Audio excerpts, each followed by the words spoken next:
pessoal, tudo bom? Bom dia, bem-vindo mais uma vez. Esse é o Bate-Papo com a CNM, o seu bate-papo ao vivo com você, agente municipalista, prefeito, cidadão, munícipe, quem estiver aí do outro lado do Facebook. Hoje voltando a transmissão pelo Facebook e depois nós faremos a retransmissão pelo YouTube. Estamos quase no finalzinho aqui das correções dos pequenos problemas técnicos e em breve estaremos nas duas plataformas ao mesmo tempo.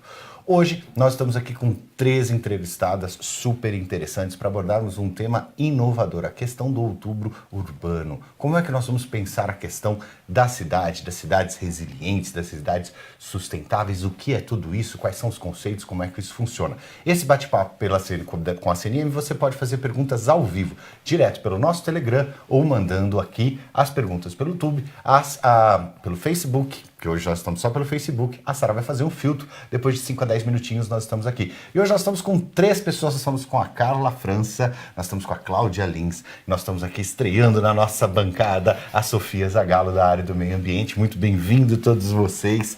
E aí, gente, quem começa a contar sobre o outubro urbano? Carla, acho que vamos começar com você. Conta pra gente o que é isso. Bom, o outubro urbano, ele é uma campanha da ONU Habitat. A ideia de outubro urbano, ela começou em 1985. Como que começa essa campanha de outubro urbano? Primeiramente, sempre na primeira segunda-feira de outubro, se comemora o Dia Mundial do Habitat. Então, a campanha Outubro Urbano começa com o Dia Mundial do Habitat, a importância da questão da moradia, e ele termina no dia 31 com o Dia Mundial das Cidades. Nesse ano, a campanha ela trata de cidades resilientes e sustentáveis. Então, no primeiro dia da campanha, que é o Dia Mundial do Habitat, desse ano o tema é gestão municipal de resíduos sólidos. Né? Daí a importância de integrar a questão de moradia com a questão de gestão de resíduos sólidos e a sustentabilidade desses serviços no âmbito das cidades. Muito, muito interessante. Então, nós temos uma campanha da ONU, né, das Nações Unidas, o UN Habitat, trazendo o olhar para essa questão da cidade. E quais são os aspectos importantes que a gente pode ver nessa cidade? Vamos perguntar aqui para a nossa iniciante hoje. O que você conta pra gente? Acho que é importante conhecer o conceito do que é uma cidade resiliente, né? Resiliência é a capacidade, é uma propriedade física de voltar ao seu estado natural após uma perturbação. Então, uma cidade resiliente é uma cidade que passa por um desastre ambiental e consegue absorver ele e retornar ao seu funcionamento, seus serviços, suas infraestruturas. Além disso, a gente também está trabalhando das cidades sustentáveis, né? Quando a gente estuda, né, e observa o processo de urbanização, a gente percebe vários impactos ambientais que acontecem por questão dos resíduos sólidos, os rios, até a questão das mudanças climáticas. Então, quando a gente pensa em uma cidade sustentável, sustentabilidade urbana, a gente precisa se adaptar a todas as questões ambientais que estão no meio urbano. Né? A gente não pode achar que a cidade está desprendida do meio ambiente que ela está incluída. Então, a gente precisa pensar numa gestão adequada dos resíduos sólidos, no manejo das águas urbanas, na poluição atmosférica, qualquer impacto mesmo que existe, a gente precisa trabalhar para manter. E isso, Sofia, não é uma coisa só de grandes cidades ou grandes megalópolis, né? Como é que a gente pode pensar esse conceito para a realidade do Brasil, para a realidade das nossas cidades? O Brasil é um país muito diverso, né? Com municípios de diversos tamanhos, diversos comportamentos. Então, assim, claro que as grandes metrópoles têm os impactos mais fortes, mas os pequenos municípios também podem sofrer com desastres, com inundações, com enchentes, por causa de uma problemática no planejamento que não levou em consideração a gestão ambiental. Né? Então, assim, quando a gente trata das mudanças climáticas, por exemplo, que nos próximos anos a gente vai estar experienciando alguns impactos, a gente pode pensar em cidades costeiras, né, que aumenta o nível do mar. São coisas que a gente precisa começar a trabalhar para buscar uma adaptação. Então vamos lá. Então esse conceito de urbano, vamos passar para a Cláudia aqui para a gente entender esse conceito. É uma capacidade das cidades se reconstruírem ou sobreviverem de forma sem problemas? O que é isso? O que se comemora? O que se pressupõe nessas semanas? E como as pessoas que estão lá do outro lado podem nos ajudar? Lembrando que você já pode encaminhar a pergunta para as nossas 3 convidadas aqui, que elas vão respondendo. Bom dia a todos. Bom dia, Zanin. Bom dia. Então, o que é a proposta da gente abordar o tema hoje? É entender isso. A gente não tem como evitar que as cidades sofram alguma intempérie do clima, né? Sofram por excesso de chuvas ou excesso de secas, enfim. A gente não tem como impedir que isso aconteça, mas por meio da resiliência, principalmente se a gente for focar na prevenção, a gente consegue partir do ponto de que se costuma ocorrer muita inundação numa área urbana, como é que a gente trabalha aquela área urbana para que sofra o mínimo possível de impactos, né, que você evite as consequências daquelas ações a partir do momento que elas voltarem a ocorrer. Então a resiliência é isso, a capacidade de você ter no espaço urbano, que é a proposta, né, de trabalhar o outubro urbano, é você conseguir reagir àquilo ali de forma que você não sofra sempre com os mesmos danos, né, os mesmos prejuízos, sempre acontecendo ações negativas. Então a gente tem na campanha no site da CNM, tem a parte de boas práticas. Hoje a gente vai estar divulgando uma boa prática da cidade de Vinhedo, lá em São Paulo, que sofreu muito com inundações, mas por meio de um sistema de drenagem conseguiu fazer, e já é considerada pela ONU uma cidade resiliente. Isso é muito importante saberem que a gente tem no Brasil cidades realmente com o título internacional de cidades resilientes. Então isso é muito importante saber, porque às vezes a gente vê dos gestores uma preocupação de querer fazer e às vezes não consegue nem se espelhar, mas por onde eu vou? Porque é fácil a gente pensar nisso, São Paulo, Vitória, né? Assim, diversas capitais que trabalham com resiliência e de repente pensar que isso é algo para grandes cidades que têm muitos recursos, mas na verdade não. De repente é a gente entender que são ações já do cotidiano de pequenas cidades também, por exemplo, um sistema de drenagem, onde você consegue evitar inundações. Ou seja, você canaliza aquela água da chuva e você faz ela subterraneamente infiltrar e escorrer, evitando alagamentos e inundações. Entendi. Então são essas ações normalmente elas envolvem um aspecto associado ao planejamento urbano e ao planejamento da execução. E como é que eu identifico esses grandes problemas que precisam ser resolvidos? Eu já morei em algumas cidades que precisavam dessas ações. Eu lembro que eu morava em São Paulo, perto do Pacaembu, e era desesperador, porque começava a chover e era coisa de 5 minutos, você começava a ver assim, os sacos... Lotava a rua, aí você começava a ver os sacos de lixo boiando, depois você via as lixeiras boiando, depois você via os carros com as pessoas em cima boiando, era desesperador. Então quando começava a chover, todo mundo subia nas calçadas, subia nos negócios, porque sabia que tinha um problema. Aí fizeram um sistema de drenagem e tal, e realmente isso resolveu no longo prazo. Ou seja, você precisa de uma grande catástrofe para que a cidade comece a pensar esse planejamento de ser resiliente, ou não? A gente pode trabalhar isso anteriormente? Como é que funciona isso? Tem que ser anteriormente, né? Porque o que a gente percebe? Quando você começa desde uma cidade menor, né? A gente sabe que 90% dos municípios brasileiros, quase 90%, tem menos de 50 mil habitantes. E problemas com inundações, apesar deles, dependendo da região, afetar municípios de qualquer porte, as cidades acima de 500 mil habitantes, 98%, de acordo com dados do IBGE, sofrem com inundações. Por quê? Porque o que acontece com essas cidades com grande concentração urbana, né, de pessoas populacional?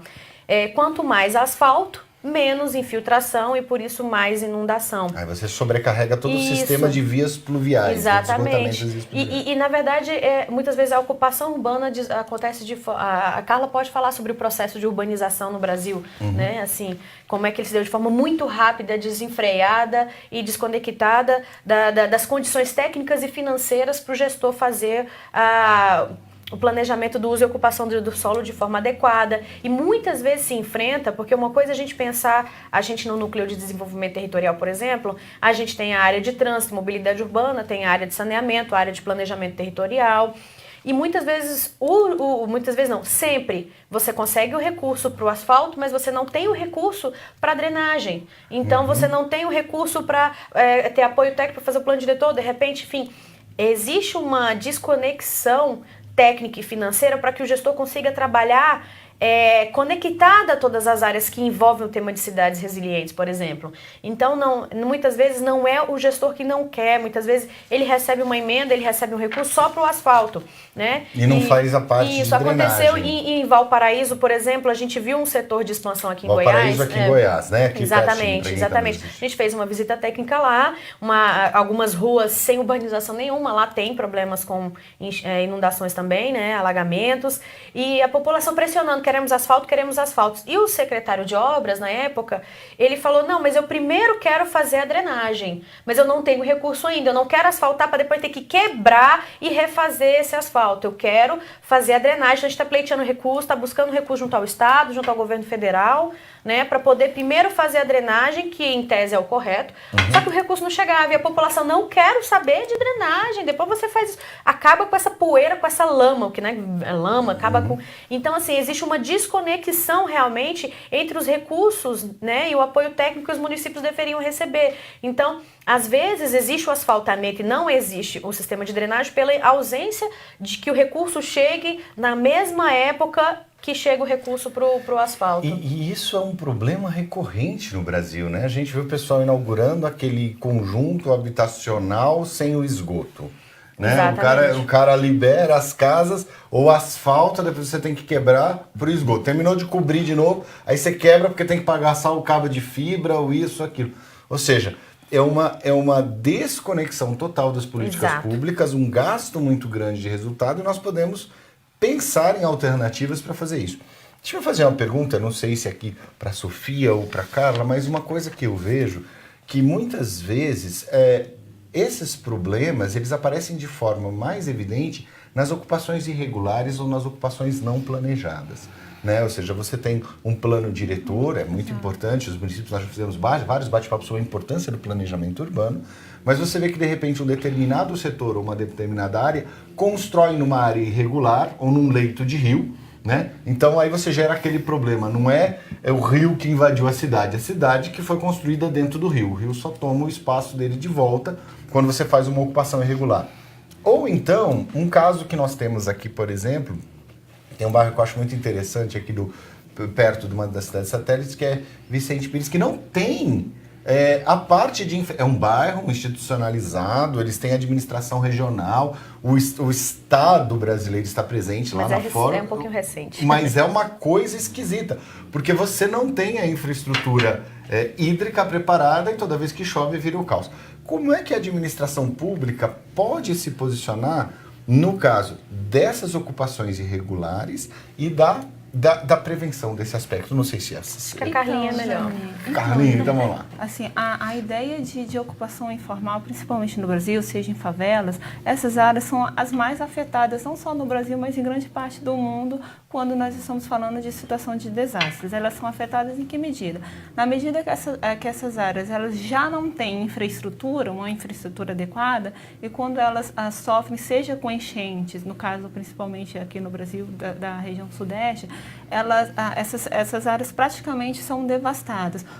Quem está na ponta normalmente é o gestor público. Quando acontece essa situação, ou seja, é uma situação que o desastre ele já está posto, não é? Mas existem situações e medidas de que você pode prevenir. Quando nós estamos falando de cidades resilientes, a ideia de você ordenar melhor o seu território, isso torna ele mais resiliente no sentido de você estar prevenindo. Toda ocupação informal, quando você, por exemplo, cita aqui no caso de Vicente Pires, que é uma região aqui de Brasília, ou seja, houve uma ocupação desordenada ao longo do tempo e na medida que você não tem políticas nacionais, no caso nacionais e federais, que subsidia a questão de infraestrutura para essas áreas em vários municípios são as mais afetadas. Então, os municípios eles trabalham muito com a questão de provisão de infraestrutura dessas áreas para que você reduza ou mitigue as ações de desastres, porque acontecer, elas vão acontecer. A ideia é que você minimize a intensidade desse desastre, porque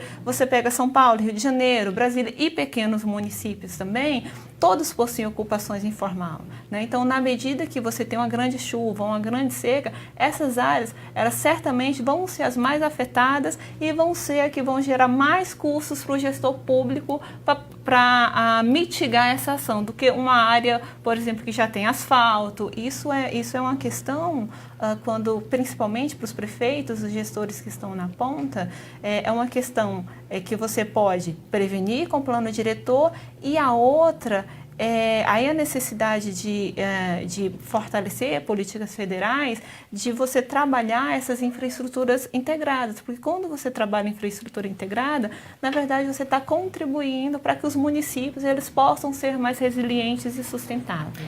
Eu acho que queria contribuir um pouco. Pois não. Eu acho que não tem como você falar do planejamento urbano de uma maneira realmente separada, sem discutir saneamento, sem discutir a gestão ambiental, porque a maioria dos desastres acontece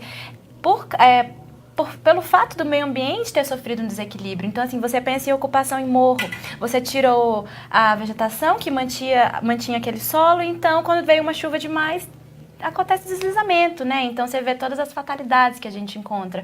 Mesma maneira, enchente. Você tinha um rio que tinha uma área de proteção ambiental ao redor, e aí, quando você desmata, você vai causar vários impactos nesse rio que vai mudar o funcionamento dele, causando enchentes ou seca, enfim. Então, assim, a gente tem que tratar o planejamento urbano levando em consideração a questão ambiental justamente para prevenir. Porque quando a gente trabalha com a prevenção e considerando esses aspectos, a gente evita maiores danos no futuro, né? A gente evita ter que arcar com os custos dos desastres. Então, isso é muito importante. E é importante essa convergência da política pública. Deixa eu só falar aqui a participação. Acompanhando aqui pelo Facebook, nós temos a Aurenice Ribeiro, prefeita de Tomé Açu, no Pará.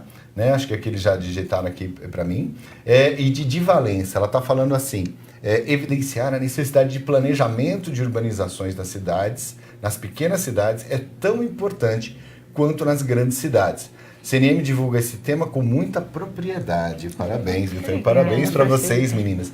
E eu vejo que às vezes nós temos um problema da desconexão da linha técnica da política pública. Eu lembro que eu fui fazer uma pesquisa e eu fui a alguns municípios do interior de Goiás e eu estava falando sobre o problema do assoreamento dos rios e tal. E tinha um senhor muito velhinho, mas era um fazendeiro e tal, e falou assim, olha, na minha época eu estava aqui e tinha um programa do governo federal que era para plantar no leito do rio, né? Então ele tinha que, o jeito certo de fazer era derrubar a mata ciliar e plantar no leito do rio.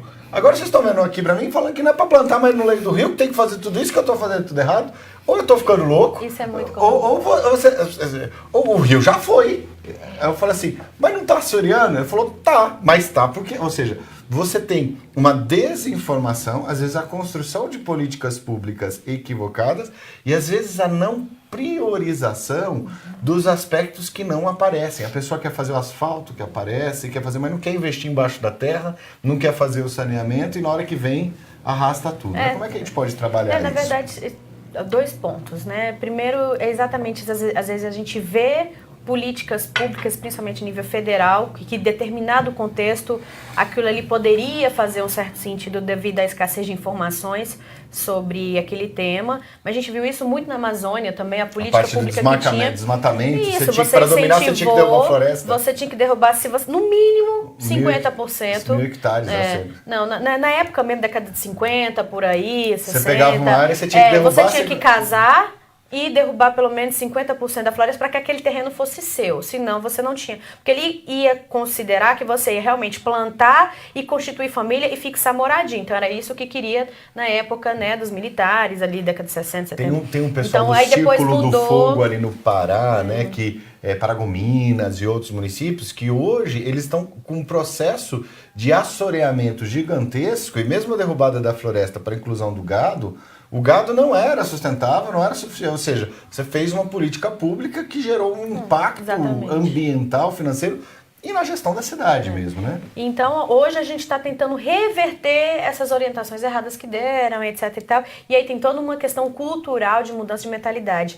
Sobre a questão de saneamento também, eu acho que a Carla também pode, de repente, abordar isso um pouquinho mais a fundo, que eu aprendi isso com ela. Não saneamento, mas a questão dos núcleos urbanos informais. É que a gente vê muito realmente desastres em áreas informais, mas justamente porque o município ele não pode aplicar recursos do governo federal nessas áreas. Então, a gente vê às vezes uma filmagem da mídia, né, alguns canais de televisão falando, poxa, olha que o esgoto passando a céu aberto, isso é um absurdo, isso é um crime. Só que realmente, se aquela área é uma área, um núcleo urbano informal, não pode, por lei, ter nenhum recurso federal aplicado em área urbana informal. Ou seja, ele não pode incentivar alguma coisa que está errada só porque já houve uma ocupação irregular, senão você gera um ciclo de mais ocupações irregulares. Você precisaria resolver o problema. Meninas, antes da gente responder isso aqui, calma, respira fundo. Essa pergunta é importante, mas nós vamos falar isso daqui a pouquinho, depois do nosso pequeno intervalo, com a Carla explicando como é que resolve esse problema. Nos vemos já já. Eu quero convocar a todos os gestores municipais a participarem conosco nessa campanha dos royalties. Essa campanha que nós estamos tentando levar a todos os municípios do Brasil para que a gente tenha efetivamente uma solução por parte do Supremo Tribunal Federal. Esta campanha que faz justiça à distribuição desta arrecadação. E o Supremo Tribunal precisa, de vez por todas, tomar uma decisão. Então, buscando as assinaturas, mobilizando a sua comunidade para que a gente tenha um número considerável de assinaturas para que no momento oportuno a gente possa fazer a entrega no Supremo Tribunal Federal. Conto com a motivação, a participação e a divulgação dessa campanha por parte dos prefeitos e prefeitas desse país. Olá pessoal, tudo bem? Bem-vindos de volta. Meu nome é Maurício Zanin, estamos aqui com bate-papo com a CNM, com Carla França, com Cláudia Lins e com a Sofia Zagallo. Nós estamos discutindo a questão da resiliência, a questão do outubro urbano e nós temos uma pergunta que vai ser passada para a Carlinha, que é o seguinte: como é que a gente pode resolver esse problema da não intervenção da política pública ou da possibilidade de intervenção nessas zonas que não estão ocupadas, que nós discutimos antes do intervalo? Conta pra gente, Carla. Então, Zani, hoje os prefeitos e gestores eles se deparam com dificuldade enorme, porque, enfim, em grande parte dos municípios você tem áreas informais. E nessas áreas, por exemplo, se a prefeitura ela não aciona ações de regularização fundiária nessas áreas, o recurso federal ele não chega para a provisão de infraestrutura.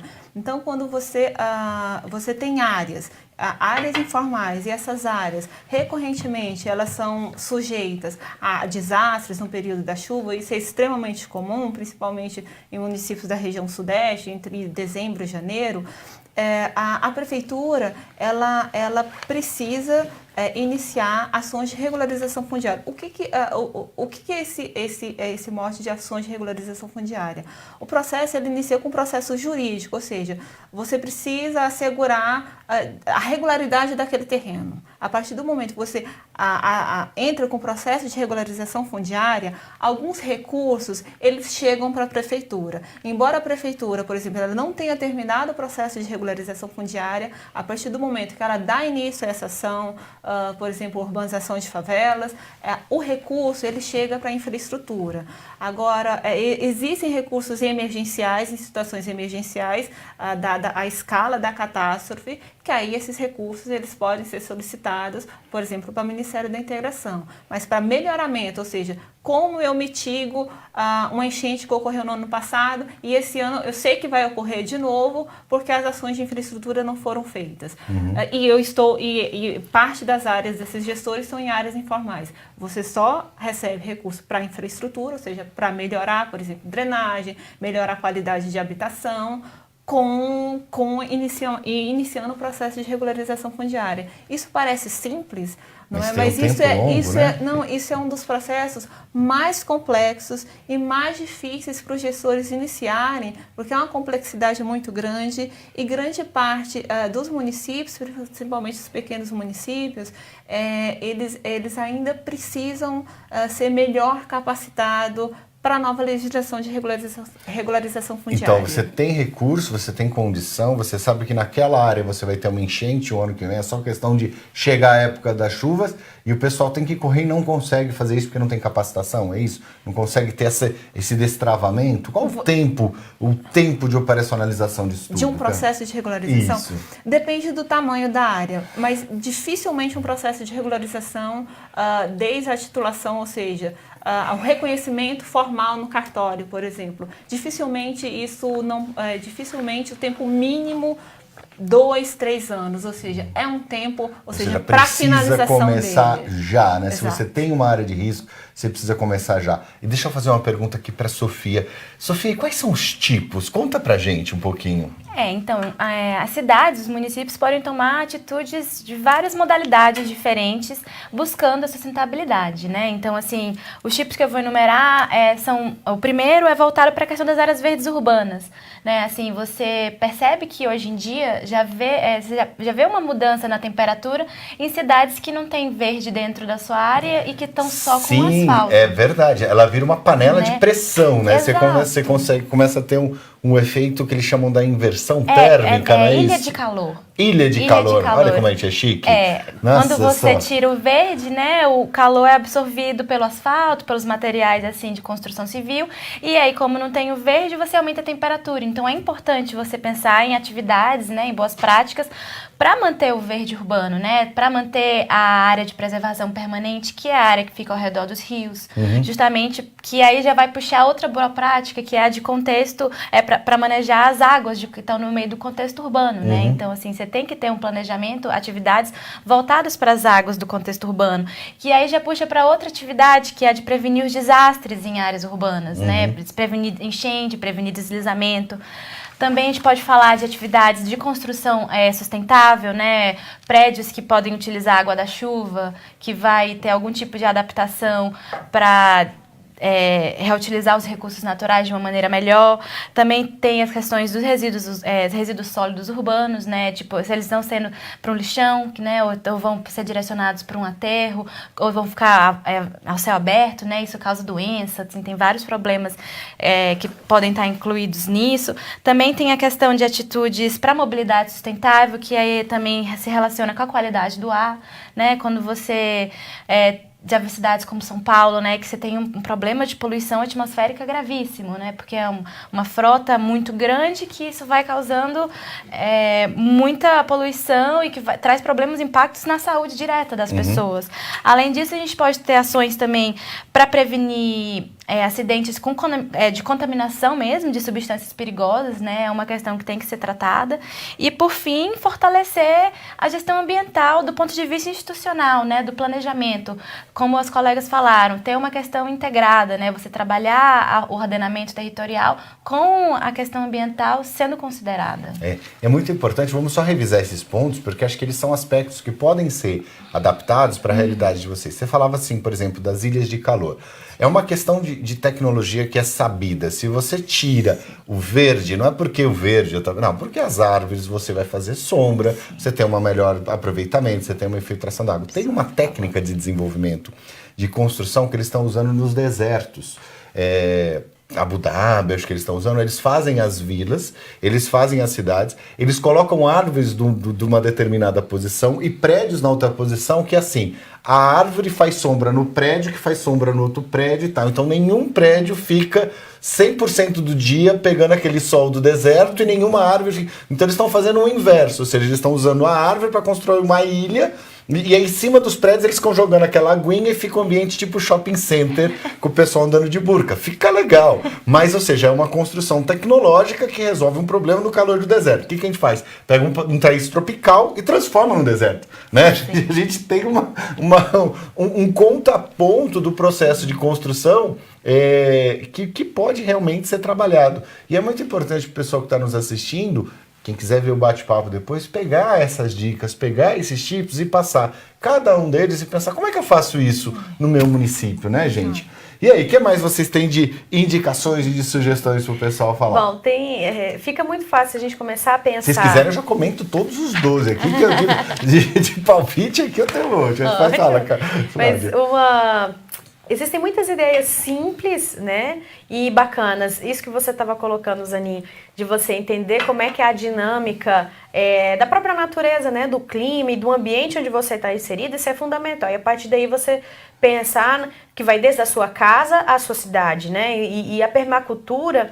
Depois, quem quiser pesquisar sobre a permacultura, ela responde isso muito bem. Já vou jogar no Google agora. O que é permacultura? E, por exemplo, um exemplo muito simples de você trabalhar envolvendo uma ocupação de um lugar com a dinâmica ambiental dali. Então, tem ecovilas, por aí colocam a dinâmica de onde é que vai ter o pôr do sol, onde é que você tem os escoamento de água da chuva, e você pensar, você naquele contexto, né, ecológico, como é que você se insere, você integrado a ele. Então, por exemplo, algumas práticas de permacultura que estão acontecendo e estão ligados às cidades resilientes, né? São os jardins de chuva. Isso começou, se eu não me engano, nos Estados Unidos, né? Tem um exemplo muito bom em Tucson, onde um bairro foi totalmente alterado por meio desses jardins de chuva, e São Paulo está fazendo isso. Que é uma coisa muito simples. Eles pegaram, por exemplo, junto às calçadas, né? Ou às vezes numa rotatória, que em Brasília a gente chama num balão, né? Nas vias de trânsito, onde você tem, por exemplo, próxima à calçada, o que era antes uma vaga de um carro, eles fazem uma canaleta ali, mais funda, e num nível mais abaixo da calçada, você tem um local para escoamento de água, que ela acumula um pouquinho mais, ele infiltra mais, e você tem um jardim. Por que esse jardim de chuva, em vez da água, ela tá só usando, tem professores hoje em dia que colocam, inclusive, que os asfaltos e os meios fios, eles fazem com que sejam rios urbanos. Quando tem uma grande quantidade de chuva, e inclusive com as mudanças do clima, você tem que antes as chuvas estavam mais esparsas, agora elas estão caindo numa quantidade maior num tempo curto, então as cidades não conseguem absorver.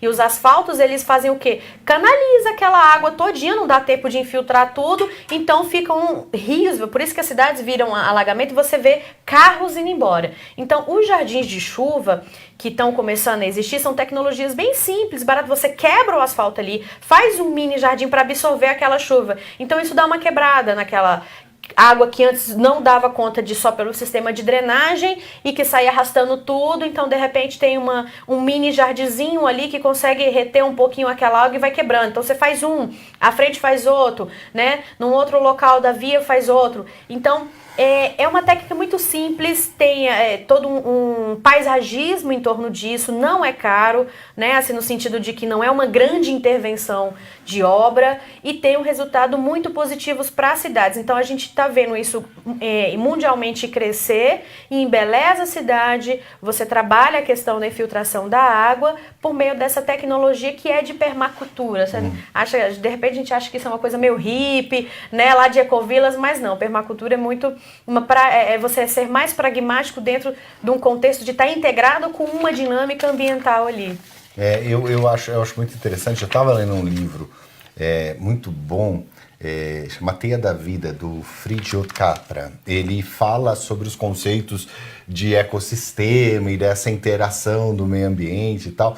Então ele coloca conceitos muito legais, tipo assim, gente, não existe jogar dentro e fora, não tem fora do mundo. Do ponto de vista do planeta. Do ponto de vista do planeta não dá para jogar fora, você tem que interagir com as coisas, existem os ciclos, e aí ele faz umas análises muito legais que mostram como o ecossistema se reorganiza. Então você pode ter um vulcão que destruiu tudo. Isso vai entrar para o sistema, mas ele volta. Então na hora que você constrói um rio, a natureza fala, de boa, temos um rio, leva tudo embora. Ou seja, você tem que respeitar as características físicas e ocupacionais e populacionais para construir um ecossistema que seja habitável. Senão você vai destruir esse ecossistema, inclusive o ecossistema urbano. Você não vai conseguir ter condições objetivas. Um livro muito interessante, não tem nada a ver com o assunto, mas lembrei aqui. Não, tem tudo a ver com o assunto. É que assim, Mas tudo. eu lembro muito, eu gosto muito de Capra. Do ponto de vista do indivíduo, é exatamente isso. Não existe o fora, né? Dentro do planeta. A gente só tem um planeta.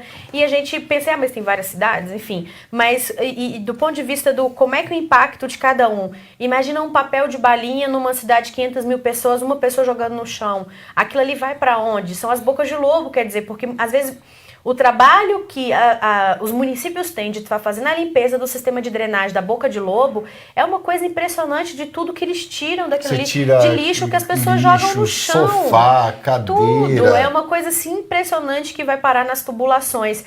Aí você pensa, é só um papel de balinha. Não é, gente. Jogar lixo no chão hoje é uma coisa mais absurda. É assim que a gente tem que, com certeza, eliminar esse hábito da nossa população, porque gestor nenhum faz milagre, né? Assim, o custo que ele tem de estar desentupindo boca de lobo é uma coisa muito retrógrada isso.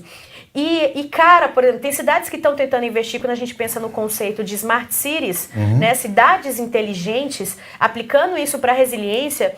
Quer dizer, olha a invenção que foi preciso ser criada até por conta desse mau hábito que a gente tem, é um ciclo vicioso, né? Mas de colocarem sistemas onde já identificam, né, pontos recorrentes de alagamento onde as bocas de lobo costumam entupir. Então você coloca um sensor naquela boca de lobo ali para que ele identifica quando aquela boca de lobo está ficando entupida. Então eu não preciso ficar pensando quanto de lixo tem lá em uma vez por semana, 2 vezes por semana, uma vez por mês. Eu vou ter um sistema ali que ele vai estar monitorando, o lixo atingiu, ele ele já aciona lá o município que manda um técnico para ir desentupir aquela boca de lobo.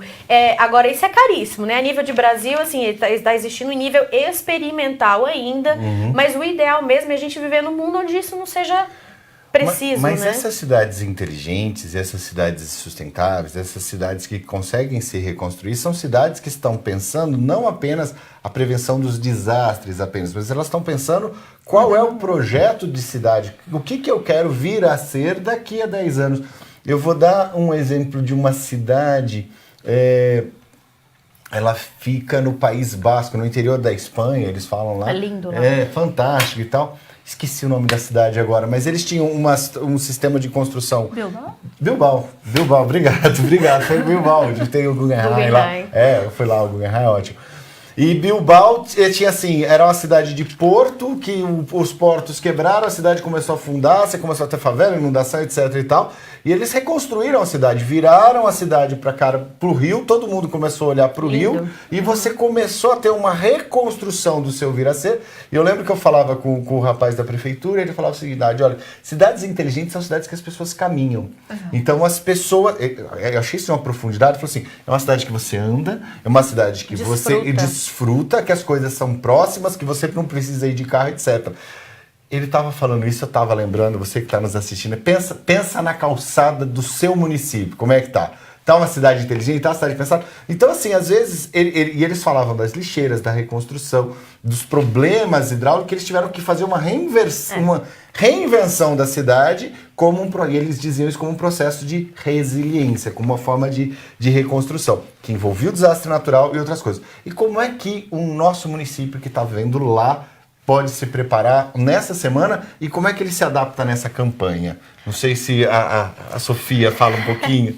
Assim, os municípios precisam de apoio, né, para se tornarem resilientes. Assim, a gente precisa pensar que tem que ter uma prevenção, né, vai ter que ter estudo da área para saber quais são as áreas de risco, onde que pode acontecer desastre. E aí, o que ações são necessárias para prevenir esses danos e quando o dano acontecer, como lidar com ele, né? Como que a gente vai minimizar os impactos, mantendo os serviços da cidade funcionando, mantendo a infraestrutura da cidade funcionando, né? Assim, eu acho que que essa questão puxa muito para a defesa civil, né? As ações da defesa Isso é civil. importantíssimo, né? Porque nós estamos muito prevenção. próximos da defesa civil, é verdade. De prevenção de desastre, de lidar com ele, né? Porque assim, hoje em dia a gente vê que a maioria vai depois do que acontece, né? Então acho que tinha que trabalhar e incentivar as ações de prevenção, de estudar. Ai, aqui pode acontecer, a gente sabe os lugares que vai ter enchente, né? Que vai ter uma chuva que tem risco de desabamento. Então, vamos trabalhar um sistema melhor de prevenção, né? Para evitar as fatalidades, evitar ter que sofrer os impactos. Né? Eu tenho um exemplo, aí essa eu lembro o nome da cidade, Mogi das Cruzes, né? No interior de São Paulo. Eles estão numa região que está entre o litoral e a Serra, eles têm Serra do Mar, tem uma área de proteção ambiental bastante forte. E eu conversava com o pessoal lá, como é que vocês estão trabalhando esse processo aqui? Ele falou, olha, tanto na área de defesa civil como de planejamento urbano, eles têm um monitoramento mensal ou quinzenal das encostas e das ocupações regulares. Então eles monitoram a chuva, monitoram a encosta e se tem um agrupamento urbano que está indo lá, o cara começou a montar uma barraquinha irregular antes de se institucionalizar como um núcleo urbano, o cara falou assim, não, vocês vão sair, não, mas eu vou ficar aqui. Não, cara, você não vai ficar aqui, vai cair. E o secretário falou que teve uma vez que eles foram fazer uma pesquisa, e eles foram fazer uma invasão lá, um processo de invasão, falou, vocês estão em zona irregular, isso aqui vai cair, né? E pouco depois o pessoal estava conversando e caiu mesmo.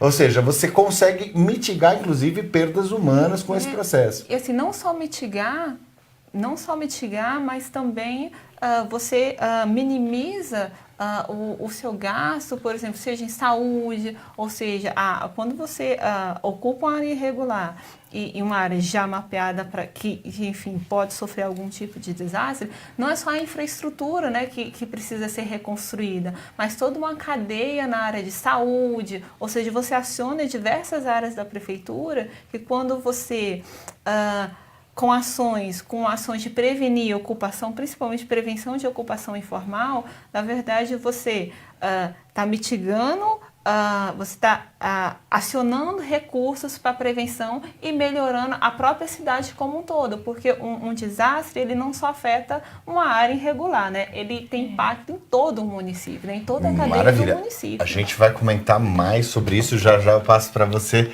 Sofia, mas antes vamos fazer uma pequena pausa e nós nos vemos daqui a um minutinho.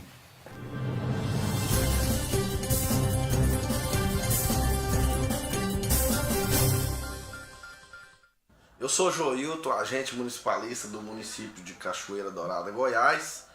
E a pergunta que eu tenho para a CNM é como o meu município deve agir para que ele possa receber os restos a pagar que estão nos ministérios e que são de emendas parlamentares. Olá, Joilton, nosso amigo agente municipalista aí do Goiás, estão dando uma resposta para a sua pergunta de o que fazer então com esses restos a pagar.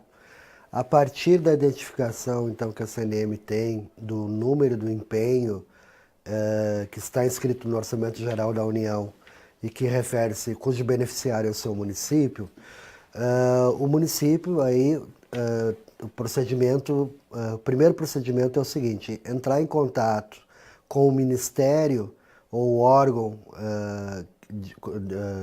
executor deste empenho, Ministério das Cidades, Ministério da Saúde, Ministério da Educação, entrar em contato com o setor de convênios deles, verificar, pastar este número de empenho e a partir disso começa a se descobrir se é um convênio, se é um contrato de repasse, em que pé que está a situação e aí você vai ter que atuar e fazer os procedimentos que cada ministério vai lhe pedir, né? Cada ministério tem um rito, tem uma quantidade de documentos, tem uma série de prerrogativas e de procedimentos, e aí a partir disto, da orientação deles, você verifica se o município, né, vai ter interesse em retomar este empenho ou não.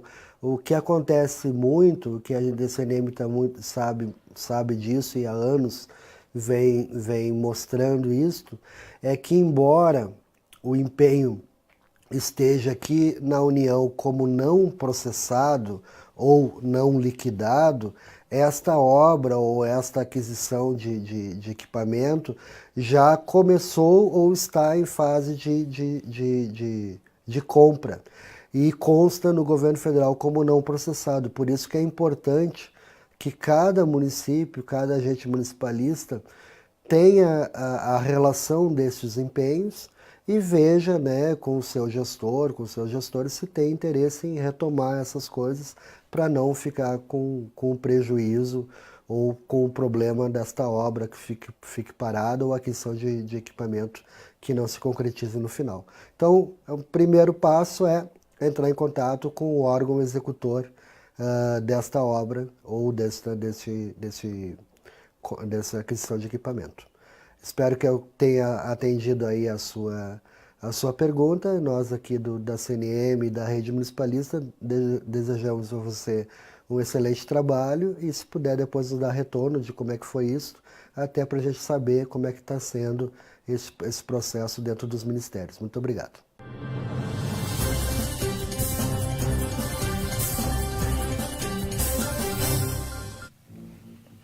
Olá pessoal, tudo bem? Estamos de volta aqui com o bate-papo da CNM falando sobre o Outubro Urbano, sobre como pensar as cidades resilientes, como pensar a sustentabilidade, como organizar isso aí dentro da realidade do seu município para que a sua cidade consiga ter uma rápida resposta a possíveis desastres, a possíveis problemas, mas principalmente como planejar esse tipo de execução. E eu vou fazer mais uma pergunta aqui. Antes de eu fazer a pergunta, para quem estava perguntando no nosso primeiro intervalo, nós falamos sobre o tema dos royalties e agora a Sara já postou aqui embaixo no Facebook, se você for olhar também no YouTube, o link para que você possa assinar, para que você possa dar a sua contribuição. Carla, conta pra gente um pouquinho, a gente está falando muito do aspecto urbano, mas como é que a gente conecta a questão do urbano com o agrícola? Como é que funciona a agricultura urbana? Como é que funciona o meu município como um todo? Tem conexão com isso ou não?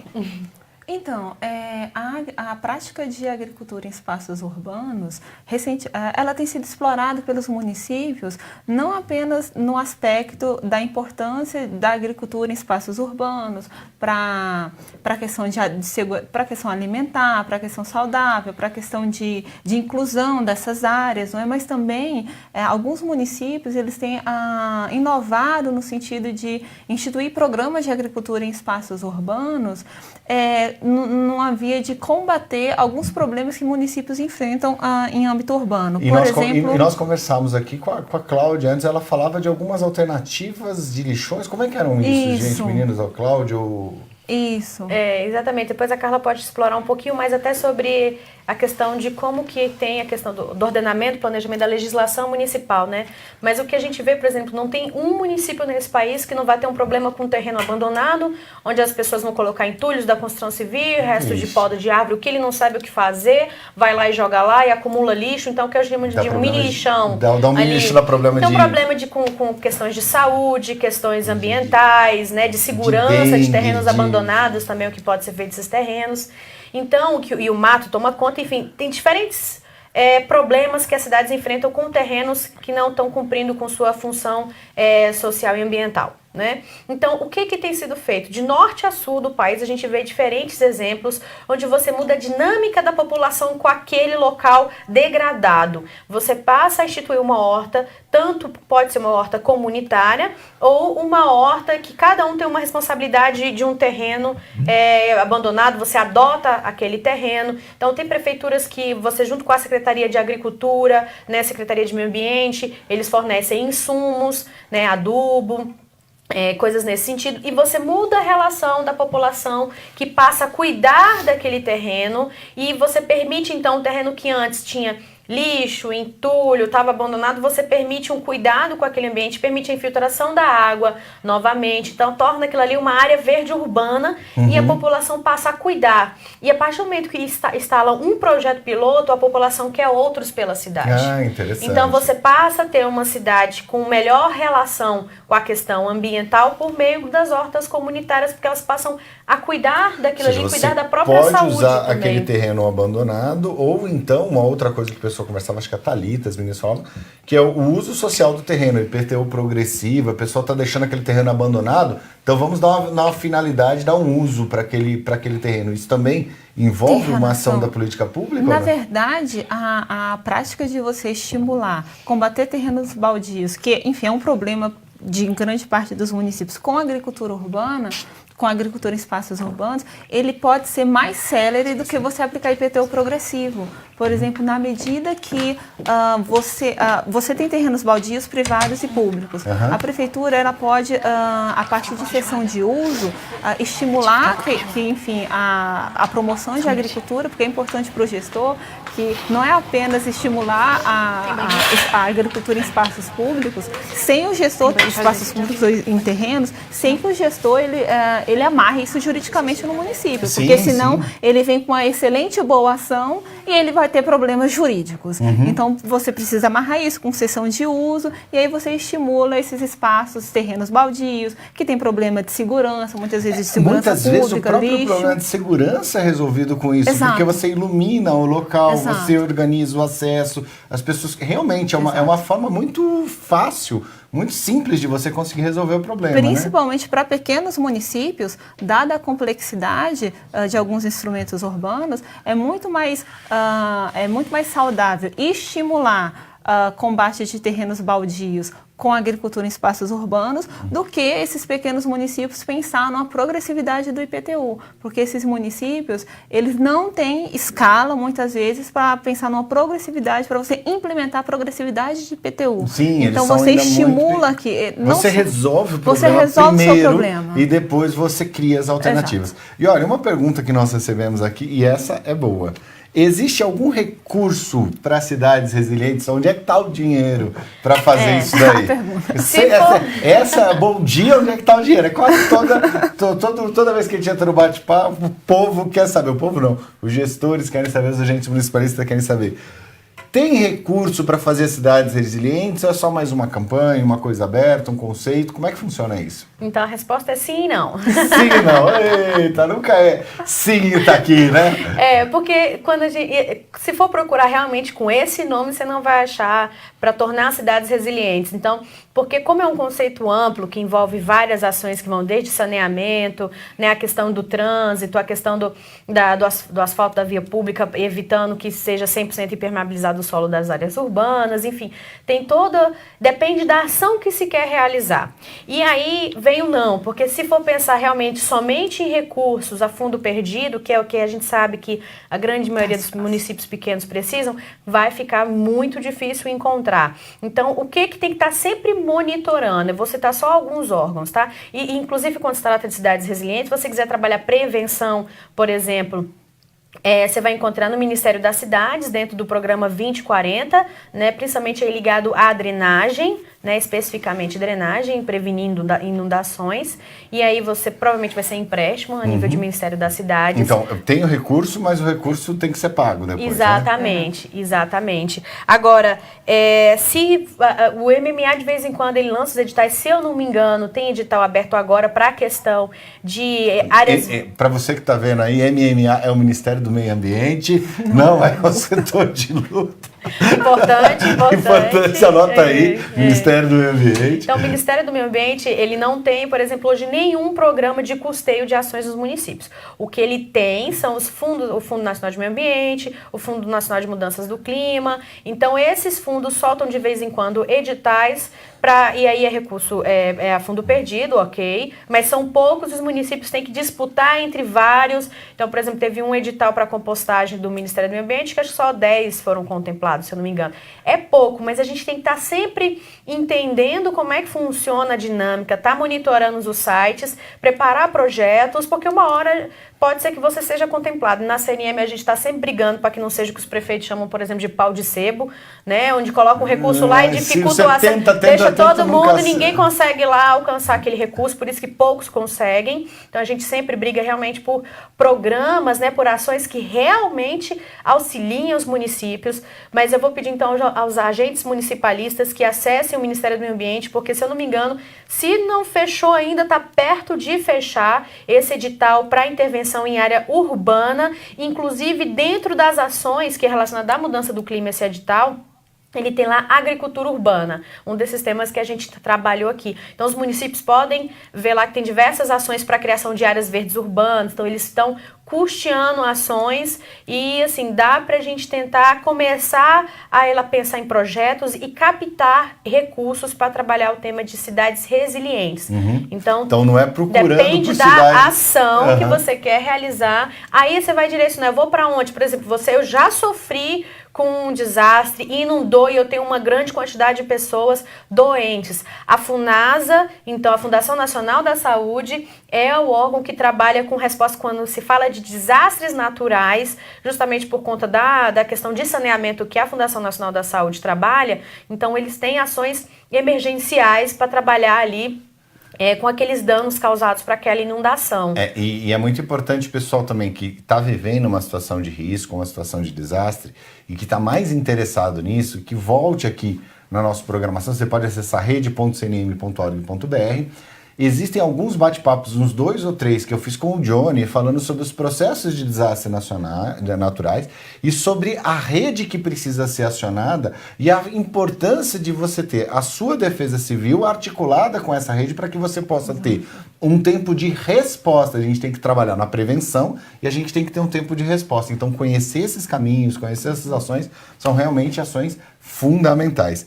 Bom, deixa eu fazer uma pausa para pura ignorância minha. Você falou que era permacultura e eu não tinha a menor ideia do que era. Então eu fui aqui no Google, né? E permacultura é um sistema de princípios agrícola e social, de design centrado em simular ou utilizar diretamente os padrões e características observados em ecossistemas naturais. O termo permacultura foi desenvolvido por David Hougman, então um estudante de pós-graduação do seu professor Bob Mollison, em 1978. Eu não tinha a menor ideia e agora tudo que ela falou faz sentido. Ou seja, é usar aquilo que já tem do jeito que o próprio meio ambiente se organiza para resolver os próprios problemas. É mais ou menos isso? Exatamente. Então tá bom, eu fiquei com vergonha de perguntar, então fui pesquisar aqui. Eu sei que tem alguém ali que também... Você não sabia o que era permacultura? Fala sério. Eu não sabia, não. Vamos lá. Meninas, então... Tem dinheiro, tem recursos e agora no finalzinho, nos últimos 5 minutos, e o que é essa campanha e como que esses municípios que estão nos assistindo agora podem se mobilizar nesta semana ou quais ações eles podem fazer lá, além de compartilhar esse vídeo, divulgar essa informação, falar para o prefeito, passar para os colegas lá. O que eles podem fazer? Essa campanha, ela dura o mês todo. A da CNM, ela está terminando hoje, né, sexta-feira. Mas como que o município, por exemplo, está participando, gostou desse tema, tá? Então não tinha conhecimento, pode trabalhar. Ele tem diversas formas de trabalhar, não só para a campanha, mas pensando, enfim, de melhorar a sua gestão local.